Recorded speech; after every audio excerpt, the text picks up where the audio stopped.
Let us deal with the emergency. Let us fight the emergency. Yeah. I don't want to be a part of a farce. Until we start turning the tap off, we're screwed. Thank you, Lord Baird. On the 12th of November 2024, the Housing, Communities and Local Government Committee were discussing the rise in rough sleeping, and the witnesses were... Hello, I'm Alicia Walker. I'm Assistant Director of Advocacy and Activism at Shelter. Thank you for having me. Hi, I'm Karen Toonacre. I'm a lecturer in law and researcher in homelessness at Kent Law School. Good morning, I'm Balbir Chatrik, Director of Policy and Prevention at Centrepoint. I'm John Bird, ex-homeless, ex-rough sleeper, ex-prisoner, ex-everything, the kind of people you meet on the streets. I was one of them. I'm now out of that, and I started the big issue because I wanted to do something different to poverty rather than more of the same. They ask you to introduce yourself, not give you a life story, Lord Bird. Well, the chair, Florence Eshalami, asked the simple question: why do you think rough sleeping has been on the rise in recent years? I think I think the reason it's been on the rise is because no government has addressed the issue of rough sleeping. What they've done is they've addressed the issue of rough sleeping. So what they've done is they've worshipped at the altar of the accomplished fact, which is when somebody ends up homeless.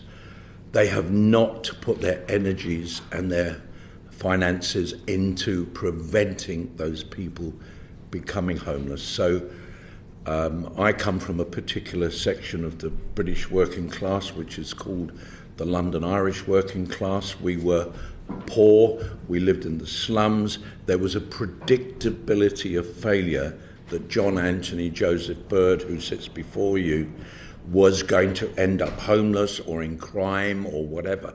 A predictability which is playing out at the moment. And I think that all the eggs in the governmental basket has always been put on emergency, responding. And they have never put any money on prevention, and they have put no money on cure. So we're now in this situation where more and more people, and it's vectoring out into people who formerly would not have had anything to do with homelessness, but who are forming into homeless. So my opinion is the government and the last government and the next government, because they're all working, unfortunately, in the same methodology, will continue to produce the preconditions of homelessness. And until we get a government or a government department who says, let us prevent, let's turn the tap off and spend the money, I think we are always going to be treading water. That's my humble opinion. Can I come in here? Right, I'd agree, right, prevention is really, really important. And what we're doing work in schools, Centrepoint is, and we're looking at family support. And we know that makes a difference. Supporting the family, so either mediation, putting those services in place, the support they need so families can stay together. So Centrepoint works with young people. If it's safe for them to be staying at home, we would encourage them to stay at home. So that family support is critical. So that's the prevention element. And then we've got a helpline. Young people call the helpline. And really the major causes of rough sleeping with young people are the lack of temporary accommodation. That is really, really one of the big drivers. Plus also gatekeeping by local authorities. Sorry, what do you mean by gatekeeping? So let me give you one example. We had Jenny.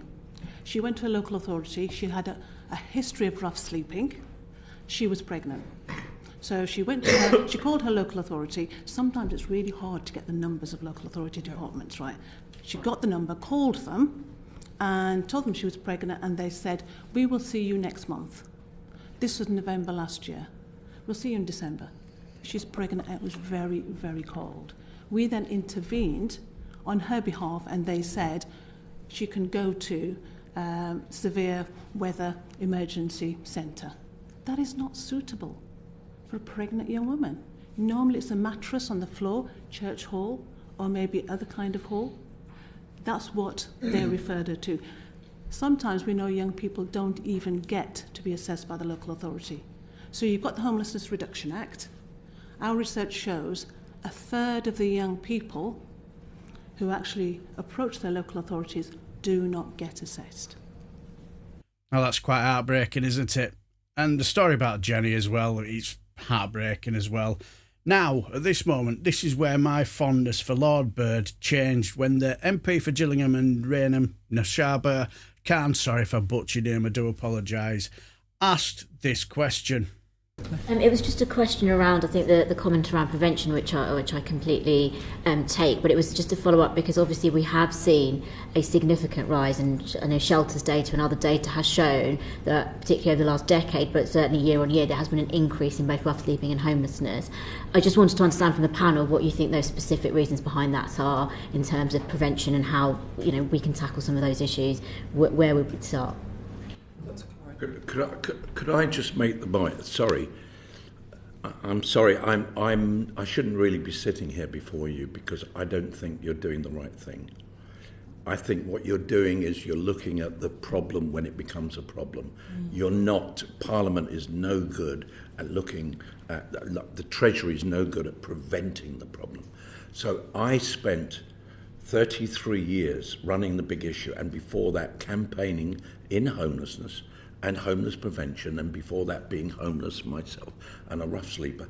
And 78 years of experience tell me that we're getting it wrong and we are not. So, but Balbir is what she's talking to you is anecdotal evidence of social failure. I don't hear people saying, how can we prevent this? How can we turn the tap off?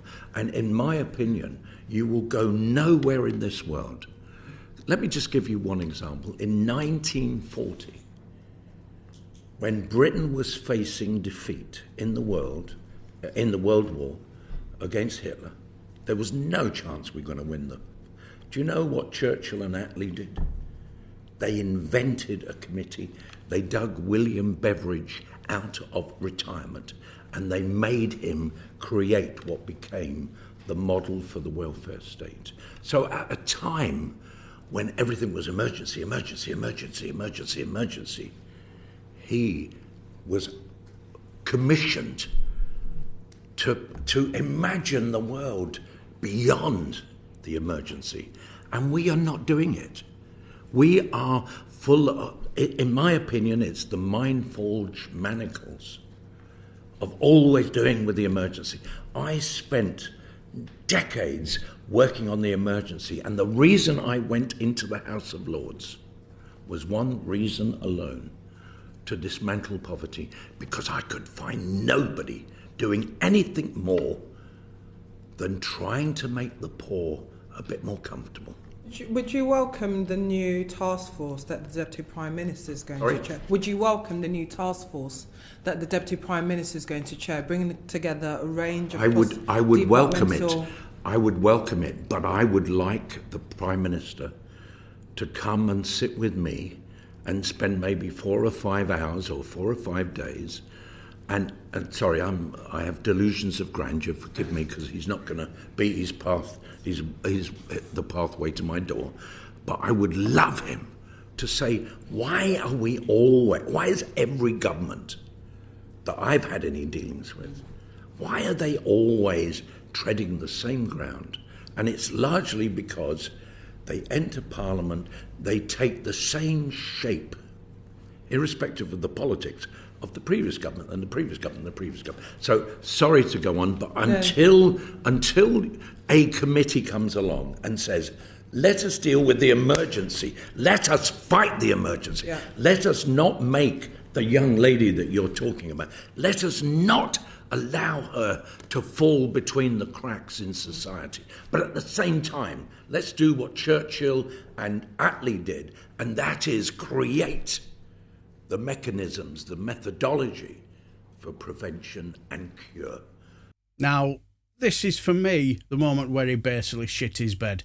What I mean is, Naushabah Khan, now one of the new Labour MPs from the last election, and this will probably have been her first Select Committee meeting, very possibly her very first question to ask in a Select Committee meeting.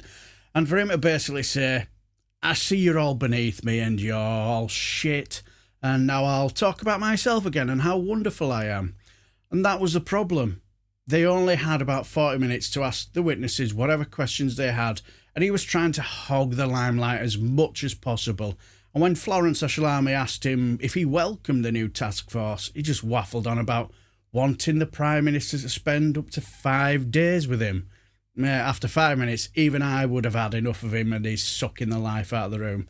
When you're like that, nobody wants to be anywhere near you or even listen to you. As Tory MP for South West Herefordshire, Gegan Mohindra showed. My question is actually going to be aimed at Balbir and Alicia. We obviously had the recent budgets, and I'm a Conservative, I don't want to get political, but there were some increases in things like national insurance and the minimum wage. How has that affected your ability to do how has that affected your organisation's ability to do their jobs? It's early days. We've been calculating how much the cost is going to be to us and what the implications will be. But if you think about the young people that we serve, we're actually really pleased that the minimum wage has gone up for them, and we're really pleased that slowly they were brought up to the adult level as well. Can I tell you in the big issue, the knock-on effect? Balbir, do you mind if I ask Alicia to respond? Forgive my trespass. Forgive me. No, it's a really important question, and I think the answer is somewhat twofold, and I would agree with Balbir, because I think it's important as employers that we make the correct calculations before we make a proper response to that question. As employers, it's important that we're able to operate as best as we possibly can to serve the people that are so important that we're here today to talk about. And so that is an ongoing conversation. It's really important for the charity sector that we're able to support people as best we can and to support the government in pushing forward in that endeavour as well. On the flip side, I entirely agree with Balbir in what she said. It's so great to see minimum wage going up and to see young people better able to afford to live. Fundamentally, it goes back to what I said before in terms of the level of demand. People need more money, but that fundamental of people needing more money, it does also go back to the point around national insurance. So there's a sort of twofold answer to that question, but it is quite early to answer the question of what that will mean in terms of our delivery as charities as well. And that's what mostly happened during the meeting after that. The members would ask the fantastic young ladies questions, who were fantastic, concise, informative, and would make every second count while he was being a bit of an emotional vampire. And if he wants to act like that, don't get upset when nobody wants to speak to you. But when MP for Kensington and Bayswater, and again, one of the newly elected, Joe Powell, asked this question, that's where it all kicked off. From a homeless person's perspective, how do you engage them to understand better how these services could be organised? Do you have, because it's obviously quite tricky, right? But it's really important they have a voice. How do you engage them to understand how it could be done better? Can I just clarify? Do you mean how do we engage them? How do we design the services and to access the services better? Okay. How do we engage them to design the services? Yeah. How do they have a voice in the types? Because obviously, policy across government tends to be set with the users of the. But I'm just curious because it's really you're talking about all these offers that are kind of quite difficult to access. So I'm trying to understand how, from their perspective, they can get that support better. Where the work that you all do comes in, Yes. for example. So what we do is we actually work with the young people that we support, because participation and real involvement is really important. When they come to us, we ask them how they got to us, and then we will talk to them about some of the barriers, what worked and what didn't work. Then we will feed that back to some of the local authorities that we work with, because actually, you're right, they're at the front line.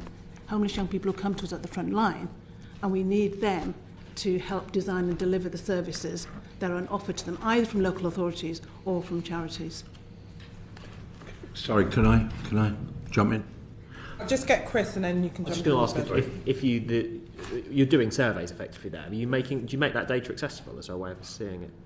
We normally talk to the local authorities, to be honest, rather than tell everybody about it, because it's quite specific to each local authority. So, could I say something? Very quickly, Lord Bed. Yeah, sorry, I'm a real pain in the arse because I believe so much in prevention. If only somebody could have prevented the scumbag that I became, a racist scumbag, underclass person who millions of pounds was spent on. If only there had been some allocation of funding. My brother, who is costing millions of pounds, ex-homeless, ex-everything, and now in a place where it costs £14,000 a month to support him. If only we could get you lot to have get rid of your mind-forged manacles. You are always worshipping at the altar of the accomplished fact. We are responding to that emergency. Why is it that none of you say, how the F in hell can we prevent this from happening? You are not politicians. That's some of the things that we're looking at as a committee. Well, please, making those clear recommendations please to the move. 80% of all We government money spent on social intervention is spent on emergency and coping, and very little is spent on prevention and cure. I think we've got the message. And Lord Bird. We are providers. We are providers to emergency, but we need to be made unemployed. Yeah. And it's your job to do it. Please move the argument. We'll be pressing on that when we meet the Secretary of State. Don't worry.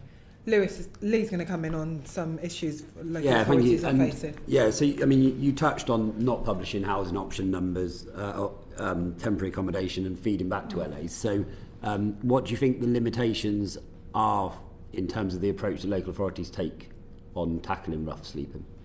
The kind of primary reason is a lack of resources. Most of them actually do want to help the young people that come to them. And they want to assess everybody that comes to them, but actually they haven't got the resources to do it. So that's one thing. The second thing is, which is connected obviously, there's not enough youth-specific emergency accommodation. I'm going to go, sorry. Thank you. I've really appreciated the chance of coming here. But I don't want to hear this. I've heard this for the last 30 years.